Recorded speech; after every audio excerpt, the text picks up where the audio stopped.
I know this may be a very bold claim, and I never thought I would ever say this, but out of everything that we've seen in this amazing season of My Hero Academia, we got Overhaul, that amazing villain angle, which is just top tier, the Deku, Togata, and All Might dilemma. It's emotional, it's enough to hold a season or at least a core together. But I might go as far to say that my favorite thing that we've seen so far might be the Red Riot content, both with just the progression of his ability, but most importantly, his personal dilemmas and motivations. And I know that's saying a lot and maybe a bold claim to some, and I would have never expected myself to say it, at least even last week, but after this week's episode, I might say that's been my favorite moment so far, both with this episode and his last just amazing episode. See, a big issue a lot of shonens have, especially battle shonens, is the idea of escalation. And what I mean is what typically happens with action set pieces throughout a shonen, a battle shonen most importantly, is you have your character at this level. They're this powerful, so you introduce a villain at this level.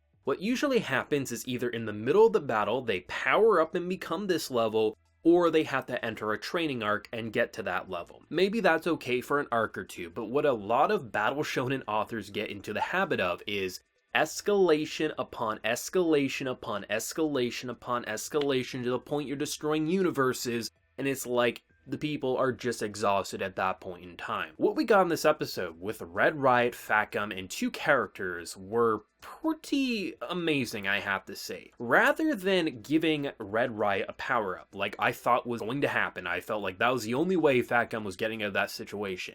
Instead, the whole reason that he was able to give him that opportunity to unleash his amazing attack based on all the damage he was absorbing, he launched it into an insane attack that then made him look like a snack by the end. It was interesting how instead of going the direction like a lot of authors would of just saying, okay, he's too weak, so he's gonna power up to an ability we haven't seen before. No, the reason he wasn't able to go up there up until the end of the episode was he was afraid. It was his own personal demons, his own personal conflicts that was holding him back. And if he hadn't gone up there, Fat Gum probably would have ended up dead, and they both would have ended up dead. The whole idea that rather than escalating his abilities, instead, he had the strength to most likely endure a few punches, but he got terrified after having a lot of his armor break off and feeling like he wasn't a part of this fight. He shouldn't be a part of this fight. He should just wait for someone like Mina or someone else to come in and save the day as he always had. Rather than powering up this character in a cliche shonen fashion, instead what we got was personal conflict that was the reason he was held back,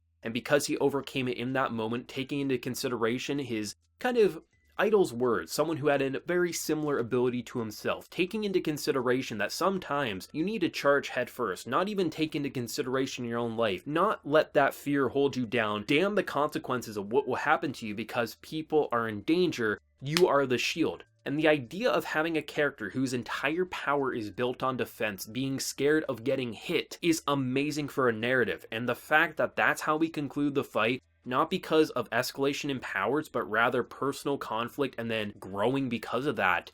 That is how you do shonen battles. And some people may want to say, well, didn't Fat Gum get that escalation? He was able to get hit all those times, take that damage, and turn it into an insane attack and drop a lot of weight in the process. But no, he always had that ability, but rather he couldn't attack because he was getting beat down by this amazing sword and the shield that would just keep defending him no matter what. So he couldn't get that opening, and should he try to basically attack before then, he probably would have ended up dead. And that's why that battle was so goddamn good. So many anime, mangas, light novels, stories in general, they make the mistake of just relying on backstory and calling it character development. All backstory is to explain and flesh out your character as is, but you need to take that and then expand them in the present. So the fact that we got backstory about a character who was very disappointed in himself, feeling like he had a pretty below average ability, it wasn't flashy, it wasn't going to capture the attention of people, and feeling like he didn't deserve to go to this amazing school and become a pro hero. Every time he tried to save people, it just ended up he got scared, he clenched up, and someone else had to save the day. And I love how that ties into the present as you get an understanding of what his drive was to be a hero, as he was a young child, taking it into consideration, just, you charge in, you look cool,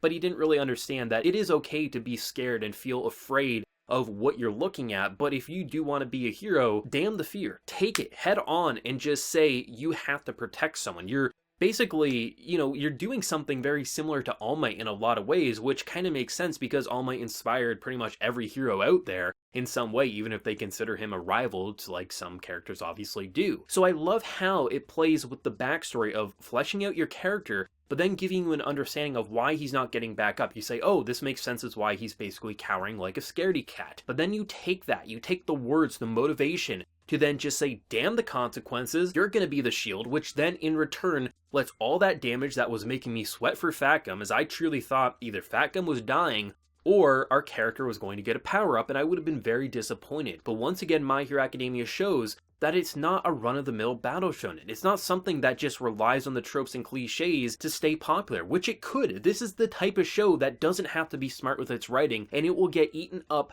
by the anime and manga community for years to come. But the author clearly knows what he's doing, clearly understands that rather than just, relying on the success as is and just, kind of sitting back and relax and not putting too much thought into the characters, the fights, and things like that, you need to bring your A game, which then in returns lets a studio like this bring theirs because they respect and love the material the same way a studio like Wit loves Attack on Titan. If you love the material is intelligent, if the material is exciting, you're gonna give it your all, even if you have to starve yourself to make it like some of those teams do, including Studio Wit. And that's what I love, is that rather than just looking at this episode at surface level saying, okay, it's just a bunch of action. It was action, but it was so personal and motivated, which makes it fantastic. You literally have a crazy lunatic not wanting to get shielded by basically his perfect partner because he wants the thrill of potentially getting killed. He wants those characters who can take his attacks, and that's insanity as is, and what would be pretty much all there would be to most fights in most series like this hands. But rather, what we got was so much personal turmoil, and because of rising to the occasion,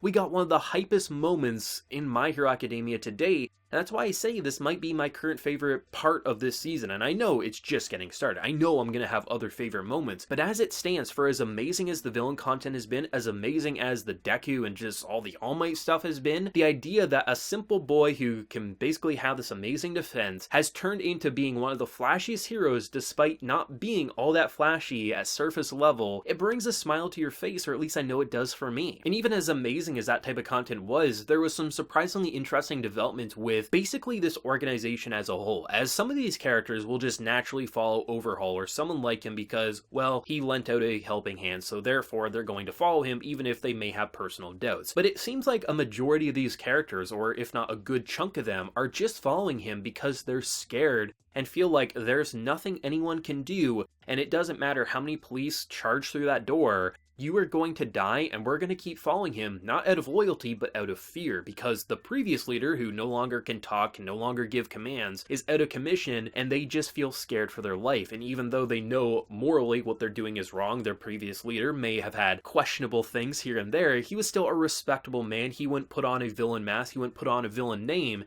And that's so interesting. I love how you get those moments like this in an episode surrounded by action and flash and spectacle, but you can still pick out those moments and really say that's really impressive because it gives you so much context as why this man has such a following, both out of fear, but also loyalty because, well, he just happened to be at the right place at the right time and recruiting people who may be idiots but are powerful together. And that says a hell of a lot about the current leadership and kind of comparison between the villain leadership and someone like, say, All Might, who inspires people out of faith and just like, look at how great someone like this is. That's why I've been hyping this series up so much, is that, yes, the fights are cool. Like, look at them. They, at multiple points, feel movie quality because of how exciting and exhilarating they are. It just feels as if so much is happening, and even an ability about just deflecting and absorbing damage can look so interesting. But is that the reason this action feels so amazing? Is that we both sweat for characters because it feels like characters can die. Fat Gum, the character whose entire point is just absorbing attacks, felt like he could die in this episode to me, and unless he got that shonen power up, I felt like he was going to. So you get that personal connection. You feel worried for the characters. You feel as if there's actual consequences to this shonen action,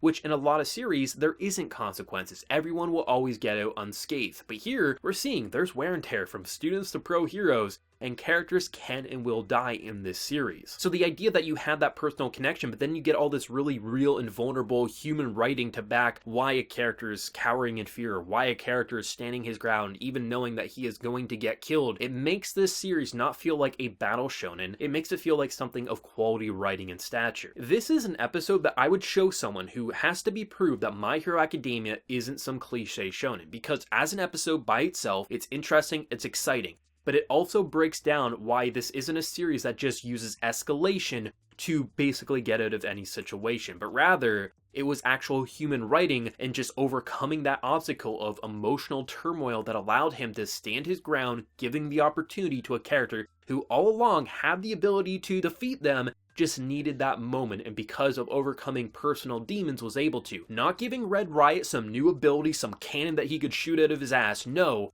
He was just scared, and finally taking into consideration those words of someone he really respected because of a similar ability, was able to overcome such an impossible situation. That, my boys, is how you do character development, fight progression in general. And if this is truly just the beginning of the action that we're going to see in this season of My Hero Academia, the future is rather bright. Brighter than any sun eater or sun shining in the sky. It feels like not only can I put my full trust in both the development of characters, which is the most important part, the story has always been good, so I've always been pretty confident there, but also the fights. They're not going to most likely just rely on the shonen formula of just getting bigger and more powerful, but rather actually having intelligent writing behind them. And it's not to say you can't have the escalation sometimes. Sometimes having escalation is fun and it makes characters' worlds shatter and shake and they have to retreat. That's fine, but don't do it every single fight. And seen here, it's showing us it's not escalation. And a majority of this action